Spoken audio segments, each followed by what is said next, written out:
लगता है उनमें से कुछ भी पूरे होने वाले नहीं हैं, खासकर भारत को घेरने के, वो भी हथियारों के दम पर। बांग्लादेश का प्लान हथियार सामने आ चुका है। वो अपने हथियारों के जखीरे को बड़ा करने की कोशिश कर रहा है, लेकिन शायद वो ये भूल गया है कि उसके सामने हिंदुस्तान है, जो उसे एक ही पटखनी में धूल चटा देगा।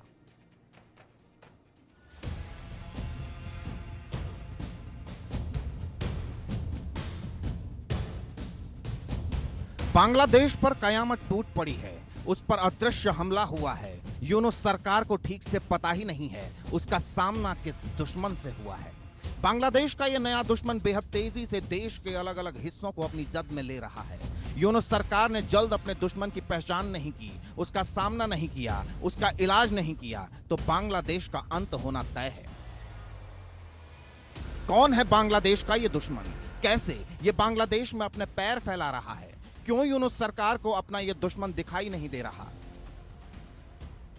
इन सवालों के जवाब हम आगे आपको देंगे, लेकिन उससे पहले आपको यूनुस सरकार का प्लान हथियार बताते हैं, जिसके दम पर बांग्लादेश हिंदुस्तान को आंख दिखाने के सपने देख रहा है। बांग्लादेश के साथ हालिया तनाव के बीच बांग्लादेश अपनी सेना को आधुनिक बनाने की तैयारी कर रहा है। इसके लिए वो घातक हथियार, जमीन पर हमला करने वाले हथियार, लड़ाकू विमान, हेलीकॉप्टर, ड्रोन और युद्धपोत हासिल करने की कोशिश में जुटा है। यूनुस सरकार इन हथियारों के लिए सैन्य साझेदारी का दायरा बढ़ा रही है। चीन और पाकिस्तान के अलावा ढाका ने हथियारों के लिए अमेरिका और यूरोप से संपर्क किया है। अपनी सैन्य जरूरतों के लिए ढाका कई दूसरे देशों के साथ भी संपर्क साध रहा है। इनमें इटली, तुर्की, फ्रांस और स्वीडन शामिल हैं। बांग्लादेश अपनी सेना के लिए अमेरिकी ब्लैक हॉक हेलीकॉप्टरों को लेने पर विचार कर रहा है। वो पश्चिमी देशों से काउंटर यूवी सिस्टम हासिल भी करना चाहता है। अपनी वायुसेना के लिए ढाका यूरोपीय यूनियन सुरक्षा ढांचे में शामिल होने की योजना बना रहा है। अपनी तात्कालिक जरूरतों के लिए उसका चीनी J-10C फाइटर जेट खरीदने का भी प्लान है। लेकिन सवाल यह है, क्या इन देशों से बांग्लादेश को हथियार मिल पाएंगे? जहां तक अमेरिका और यूरोप का सवाल है, उनकी जो वेपन लॉबी है वो बहुत स्ट्रांग है, सो वो इनको अपने वेपन बेचेंगे।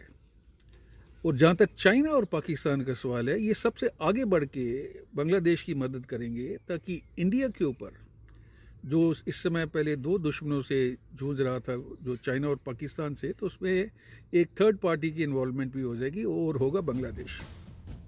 बांग्लादेश की नौसेना 12 नए युद्धपोत हासिल करने का लक्ष्य बना रही है। इन जहाजों को बांग्लादेश में बनाने की योजना है, जिसके लिए विदेशी साझेदार की तलाश हो रही है। इनमें चीन के शामिल होने की उम्मीद है, जो पाकिस्तान में पहले से ही 4 पनडुब्बियों का निर्माण कर रहा है।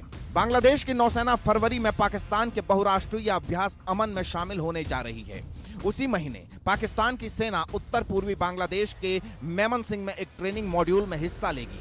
लेकिन सवाल यह है, क्या इन कोशिशों से, इन हथियारों से बांग्लादेश भारत से टकराने का जो सपना देख रहा है वो पूरा हो सकेगा? भारत को अपनी पूरी जो डिप्लोमेसी है उसको प्रखर करना पड़ेगा और इन दोषों को समझाना पड़ेगा कि ये जो है इस एरिया में, साउथ एशिया रीजन के अंदर हथियारों की होड़ जो है वो शांति को भंग कर सकती है, जिसके परिणाम काफ़ी भयंकर हो सकते हैं, ना सिर्फ साउथ एशिया के लिए बल्कि पूरे रीजन के लिए। वैसे पश्चिम बंगाल के सुखदेवपुर में भारत से भिड़ने का नतीजा बांग्लादेश भुगत चुका है। जब बॉर्डर गार्ड बांग्लादेश यहां फेंसिंग रुकवाने पहुंची थी और बॉर्डर सिक्योरिटी फोर्स के वीर जवानों का सामना होते ही उन्हें उल्टे पैर वापस लौटना पड़ा था। ऐसे में भारत से टकराने का सपना देख रहे यूनुस पहले अपना घर संभाल लें, ये ही उनकी बड़ी कामयाबी होगी। Bureau report, India news. और इस बीच बांग्लादेश की यूनुस सरकार में खलबली मची है। बीएनपी नेताओं को अमेरिका का न्योता, नेशनल ब्रेकफास्ट प्रेयर्स में बीएनपी नेताओं को बुलाया गया। बेगम खालिदा जिया के बेटे को भी बुलाया गया। बांग्लादेश में मोहम्मद यूनुस सरकार के दिन अब गिने चुने रह गए हैं। अमेरिका के समर्थन से बनी इस सरकार के भविष्य का फैसला डोनाल्ड ट्रंप के अमेरिकी राष्ट्रपति के रूप में शपथ लेने के 15 दिन बाद तय हो सकता है। ट्रंप प्रशासन ने बांग्लादेश में राजनीतिक बदलाव का संकेत देते हुए बांग्लादेश नेशनलिस्ट पार्टी बीएनपी के वरिष्ठ नेताओं और बेगम खालिदा जिया के बेटे तारिक रहमान को वाशिंगटन बुलाने का फैसला लिया है। अगले महीने 5-6 फरवरी 2025 को वाशिंगटन डीसी में होने वाले नेशनल ब्रेकफास्ट प्रेयर्स में ट्रंप प्रशासन ने बीएनपी नेताओं को भी आमंत्रित किया है। और ये खबर आते ही बांग्लादेश की मौजूदा यूनुस सरकार में खलबली मच गई है। मोहम्मद यूनुस को अमेरिकी राष्ट्रपति जो बाइडेन और पूर्व राष्ट्रपति बिल क्लिंटन का करीबी माना जाता है। उन्होंने पिछले साल क्लिंटन फाउंडेशन के कार्यक्रम में भाग लेकर अपने संबंध सार्वजनिक रूप से स्वीकार किए थे। डोनाल्ड ट्रंप और उनकी टीम मोहम्मद यूनुस को बाइडेन समर्थित नेता मानते हैं और उनकी सरकार को हटाने के लिए विकल्प की तलाश में है। वॉशिंगटन में बीएनपी नेताओं की ट्रंप प्रशासन के साथ बैठक के बाद यह संभावना मजबूत हो गई है कि अमेरिका बांग्लादेश में जल्द चुनाव करवाने का दबाव बनाएगा। शेख हसीना के 5 अगस्त 2024 को देश छोड़ने के बाद से मोहम्मद यूनुस सत्ता पर काबिज हैं। तब से वो चुनाव टालने के लिए लगातार तमाम बहाने बना रहे हैं। इस बीच यूनुस सरकार ने घरेलू असंतोष और आर्थिक विफलताओं से ध्यान भटकाने के लिए कट्टरपंथी तत्वों को हिंदू अल्पसंख्यकों के खिलाफ हिंसा भड़काने और भारत विरोधी भावनाओं को उकसाने का रास्ता चुना है।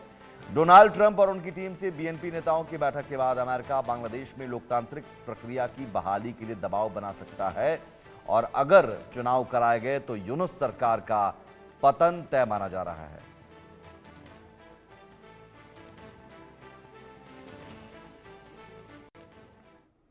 और इस बीच पाकिस्तान पर army chief general Upendra Dwivedi का बड़ा बयान आया है। आर्मी चीफ ने पाकिस्तान का कच्चा चिट्ठा खोल दिया। पाकिस्तान आतंकवाद का सेंटर है। आर्मी चीफ ने दो टूक कहा कि कश्मीर में जो भी पाकिस्तानी आतंकी हैं वो 80% हैं। आतंकी जो भी हैं वो 80% पाकिस्तानी हैं। 2024 में 60% आतंकी मारे जा चुके हैं पाकिस्तान के। कश्मीर में आतंकवाद फैलाने की कोशिश में पाकिस्तान जुटा हुआ है। हालांकि जम्मू कश्मीर में हालात पूरी तरह से नियंत्रण में है। Army chief general Upendra Dwivedi ने कहा कि भारत की सीमा पर इस समय हालात सामान्य नहीं है।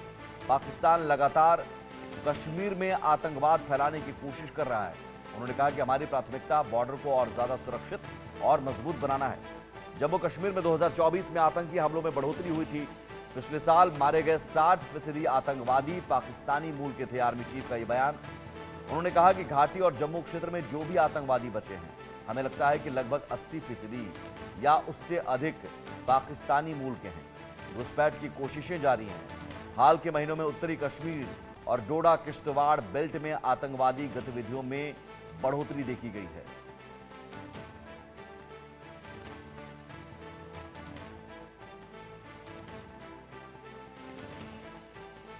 Coming on to JNK, situation is firmly under control.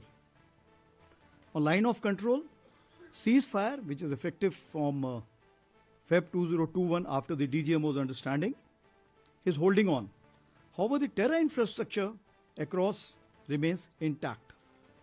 Infiltration attempts continue, including from the IB sector or so many other avenues which are available, along with drone attempts to smuggle warlike stores and narcotics.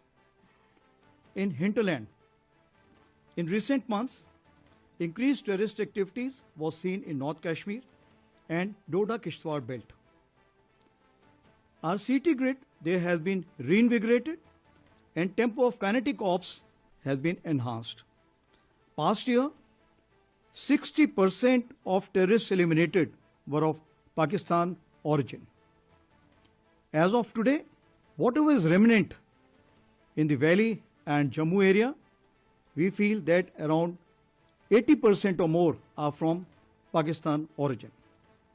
Overall, violence parameters under control, tourism, development activities, Amarnath Yatra, where we witnessed more than 5 lakh pilgrims this time, and peaceful conduct of elections are indicators to a positive change.